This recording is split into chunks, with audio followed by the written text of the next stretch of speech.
C'est la différence entre nous. C'est pour ça que je ne suis pas d'accord avec vous, Pascal, parce que je pense qu'on est très proches en vérité. On a la même histoire exactement. Ouais. Exactement. Nos ancêtres auraient pu être copains. Moi, vous savez, mes parents sont nés en Algérie, mais c'est la France qui a créé les frontières de l'Algérie. Donc ils auraient pu naître au Maroc. Donc on prenait le même chemin, sauf vous avez pris la départementale du racisme. Non, pas du tout. Moi, j'ai pris le chemin de la France. Vous n'avez pas pris le chemin de la France. Mais qu'est-ce qui vous fait Mais je vais ça? vous dire pourquoi. Allez-y, C'est très simple.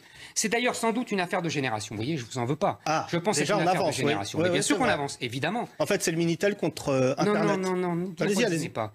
C'est simplement, c'est très simple. Moi, je suis né, si vous voulez, dans une famille juive d'Algérie qui est devenue française par le décret Crémieux et qui a été tellement contente, tellement heureuse d'être devenue française, qui ne se prétendait pas afro-européenne et citoyen du monde. Elle voulait être française.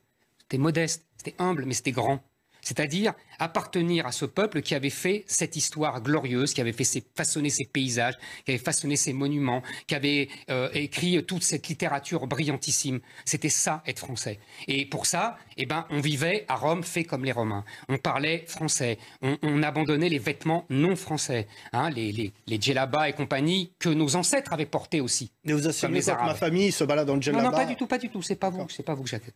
Et donc, on donnait des prénoms français. D'où mon insistance sur les prénoms.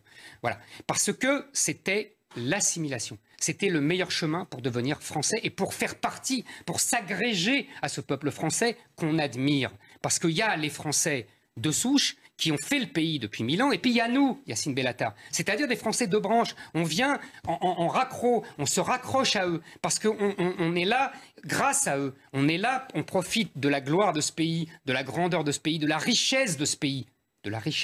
On était misérables, Yacine Bellatar, vous et moi, il y a quelques siècles, avant que la France n'arrive. On mangeait des nefs. Oui, monsieur Bellatar, c'est grâce à la France qu'on vit comme ça, que vous avez une belle veste et que vous vivez. Mais vous l'oubliez. Et c'est grâce au peuple français que vous moquez tous les jours. C'est ça la réalité.